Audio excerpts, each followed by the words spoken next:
Diana, atras tayo.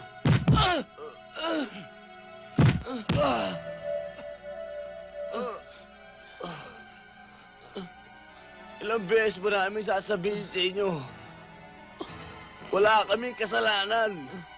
Napag-utusan lang kami. Wala kaming alam sa pangyayari.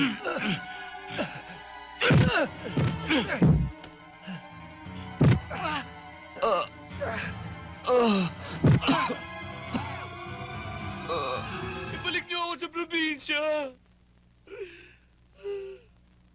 Ibalik niyo ako sa probinsya! Hoy, nung umalis tayo sa probinsya, nagpaalam ka na sa kahirapan. Tsaka ba't reklamo ka ng reklamo? Buti nga rito, may matutulugan tayo rito eh. Ikaw naman kasi! Pasok ka ng pasok sa gulo, hindi naman sa atin. Sa susunod niya, sa Silya Electrica na tayo mahuupo eh. Aba, Tembong, nakakalimutan mo na yata prinsipyo ko. Ayoko nakakita ng babae sinasaktan, binubugbog.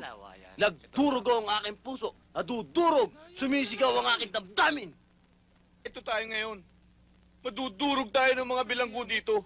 Magdurog ang mga mukha natin. At magsisigaw tayo sa sakit. Sige na nga. Hoy, kayong dalawa. May maglalabas na sa inyo. Hindi ako lalabas dito. That's it! Ito ba'y isang panaginip?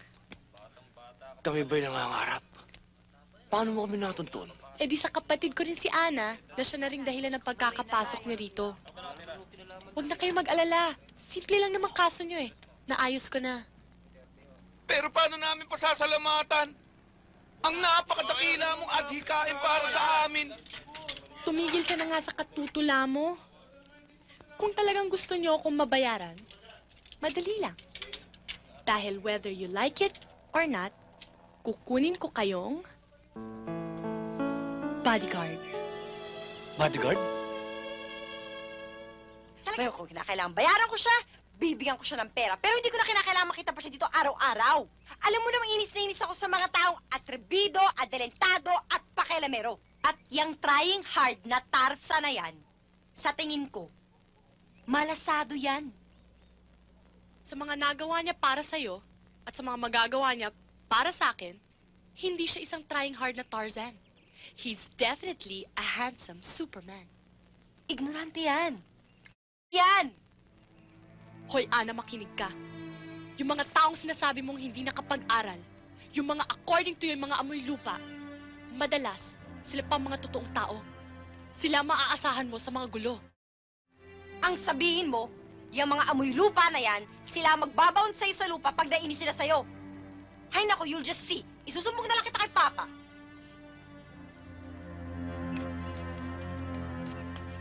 Useless, Ana! Pumayag na si Papa. It's all right with him. Bodyguard ko na si Elsie.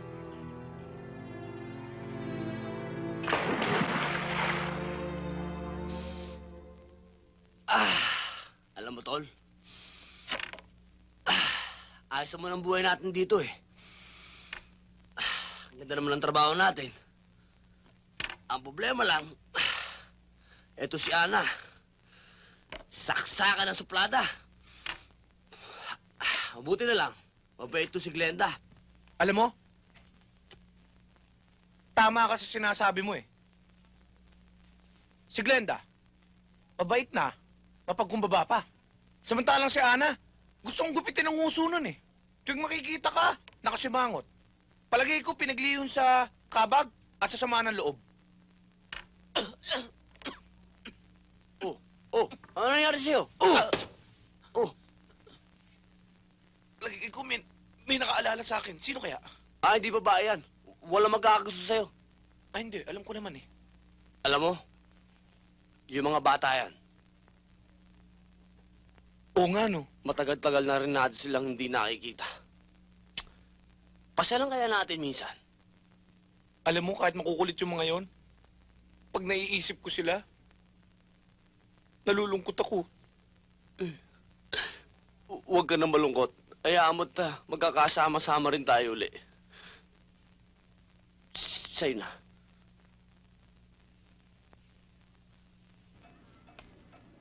Uy, dumating ang anghel. Kasama ang mga aswang? Sinong aswang? De, biro lang.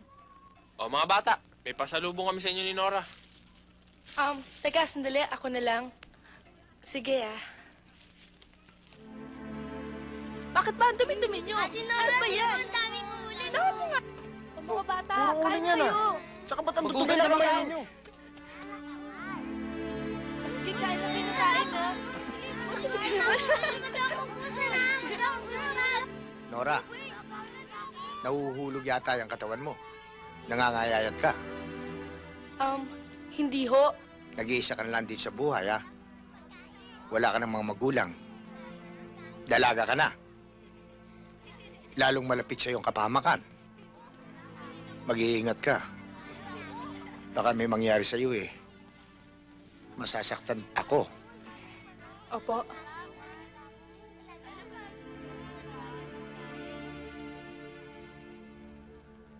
Yung mga lupain nyo sa Novaliches, maayos na. At yung mga squatters na pinoproblema nyo, lalayas na. Noon hong unay ayaw pa magsilayas. Ang sabi pa hoy, wala raw kayong konsiderasyon.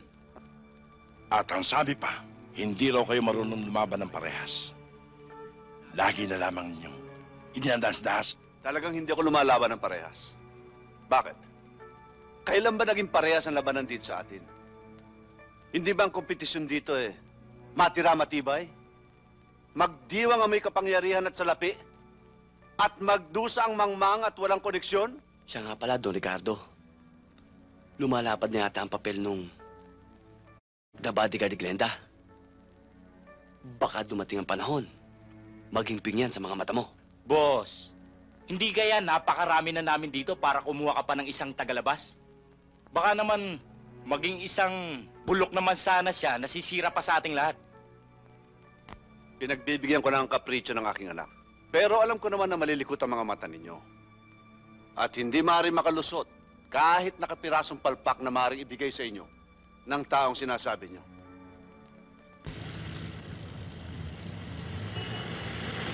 Ma'am, saan ba tayo pupunta?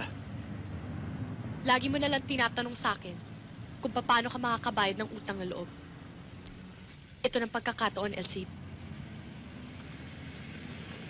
Ma'am, kahit ano pa yung iuutos nyo, tiklop tuhod kung susundin yun. Kahit ano pa yan. May pa-ambush ako sa'yo. Ambush? Ma'am, naku naman, hindi nga ako ma'am, hindi nga ako bibili ng kayo naman, no? Elsie, ang ibig sabihin ng ambush, may ipapapatay ako sa yung taong mainit ang dugo ko. Ma'am, mahirap po yan. Hindi ko yata kaya yan. Sinabi mo, sabihin ko lang gagawin mo. Bibigyan ko kayo ni Tembong ng tig-iisang barel. Ang gagawin niyo lang, i-ambush niyo yung taong kinamumuhian ko.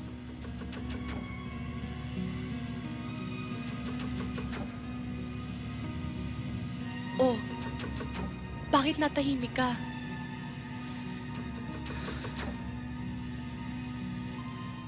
Elsie, alam mo naman ikaw lang maaasahan ko dito eh.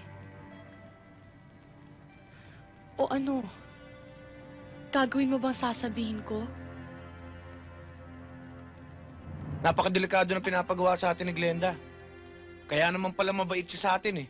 Ang tindi ng hinihiling niya. Anong gusto niya, maging kriminal tayo? Nagpunta tayo rito sa Maynila. Hanap natin disenteng trabaho. Hindi para pamatay ng tao. Anong plano mo ngayon? Ewan ko. Ang gulo na ng isip ko eh. Kilala mo naman ako. Pag nangako, nakapangako na ako kay Glende. Kailangan gawin natin. Meron ako isang salita. Ang ibig mo sabihin, susundin natin yung pinapagawa ni Glenda?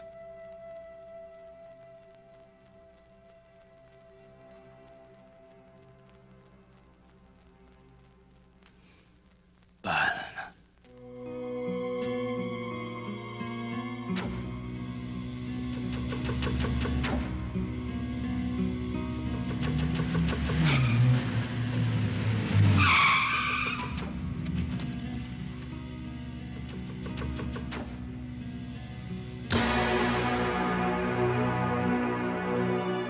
Si Ana. Atras tayo.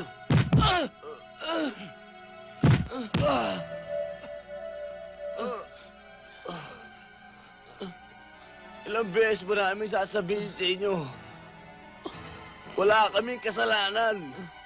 Napag-utusan lang kami. Wala kaming alam sa pangyayari.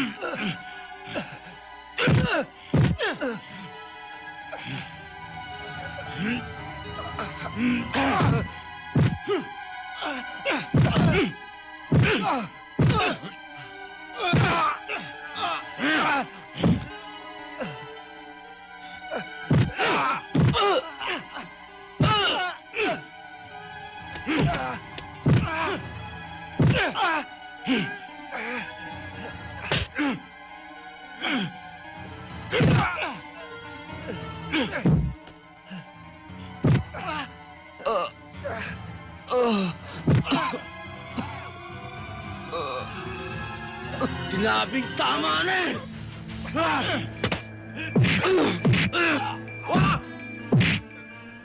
Huwag dito! I'm sorry na.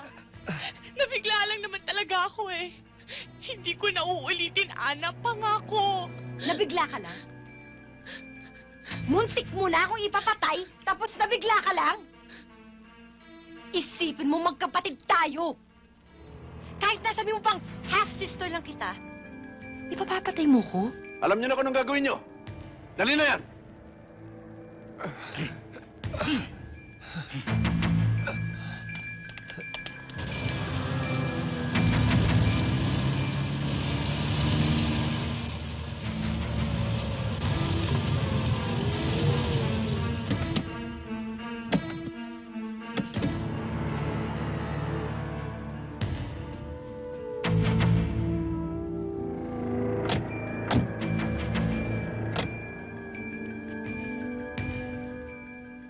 Sige.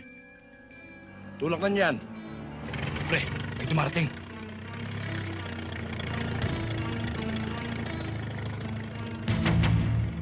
Oh, may problema ba? Wala pare, konting sira lang. Pero maayos din to. Okay lang pare. Salamat ha.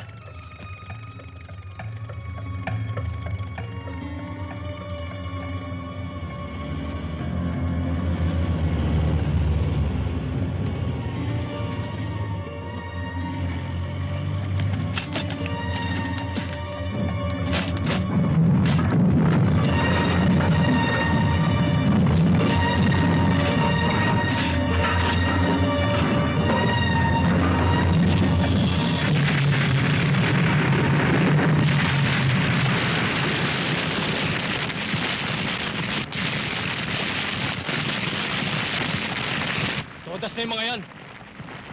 Siguruhin kaya natin. Babayin natin, baka buhay pa yan. Maganda yung idea mo. Sige, bumaba ka na ron. Hintayin ka namin bukas sa almusal.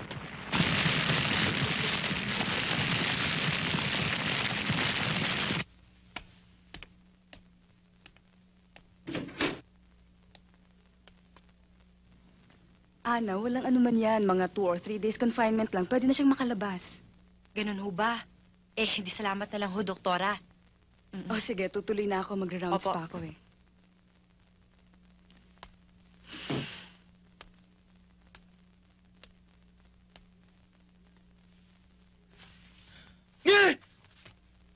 Elsit! Ikaw? Ba't kasama ka namin dito? Tsaka nasa kami? Teka muna. Ako nagugula na ako sa inyo eh. Kakampi ba kayo o kalaban? Huwag ka nang maingay, huwag ka nang maingay. Basta't ang kailangan ngayon, magpagaling kayo. Tsaka na ako mag-explain. Okay? Ang alam ng papa ipatay na kayo, kaya ang pinakamabuting gawin, itago kayo.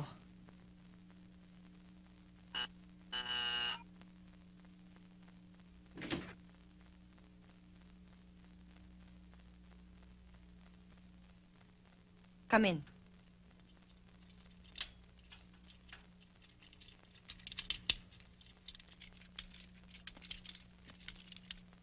Sige na, ako nang bahala dito. Thank you. Gaya na sabi ko kanina, ligtas kayo dito. Salamat nga pala, Ana, rito sa mga gamit namin. Buti na lang nadala mo. Sige, kumain na kayo.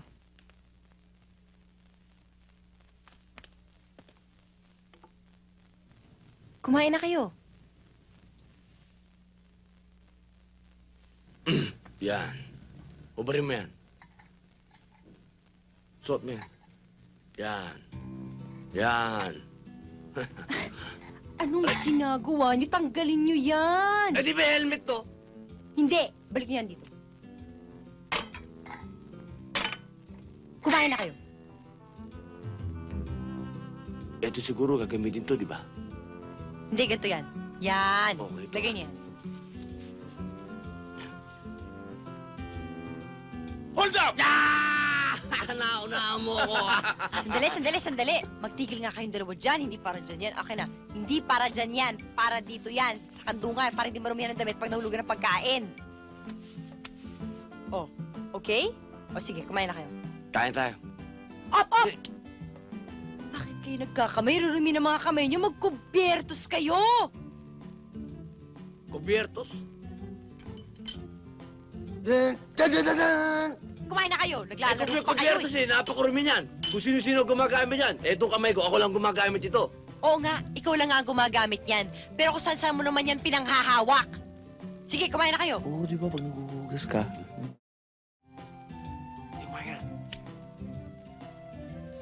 Eh, paano ba paggamit niyan? Oo nga naman pala, hindi marurunong to. Ganito ha? Ganito. Aka na kamay mo. Itong kutsara sa kanang kamay. Itong tinidor sa kaliwa. Yan. Ngayon, pagkakain ka, kukunin mo yung kanin. Ayan. Kukunin mo yung ulam, tapos isusubo mo. Ayan. Okay? Sarap. Sige na, kumain na kayo. Kumain na. Eto, kanan.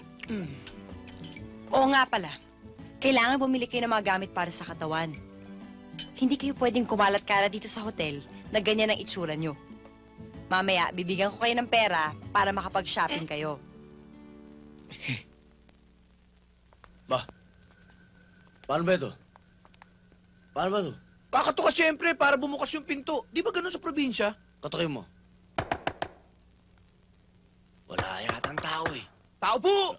Oh, walang tao. O yan, yan. Pwede yung makitiloy? Excuse me. Miss, pwede yung makituloy? Tara na sa loob. Sarado mo yung pinto. Ayaw? Tayong dalawa. Sabay tayo, ayaw mo namang... Hatakin mo lang. Hatakin mo lang. Yan. Ayaw talaga. Yan. Yun. Paano ba gamitin yan? Ang napanood ko sa sine, pinipindot. Pindutin mo. Alin dyan? Pen di Sara, pen di Cuchillo, di Almacen, how di Carabao, Batuten. Yan nga.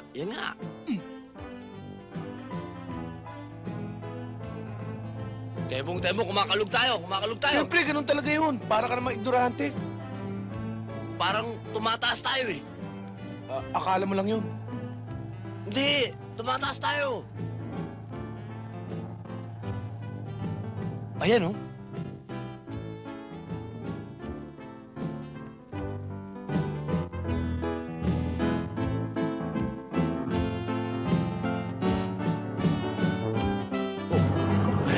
Tara na. Walang iya ka. Hilong-hilo na ako. Ginawa mo tayong tsubibo ah. Kayo na pa tayo akyat baba. Hanggang ngayon, hindi pa tayo nakakalabas dito. Hindi ko na alam ang gagawin eh. Anong gagawin natin? Hilong-hilo na ako. Elsid! Fire!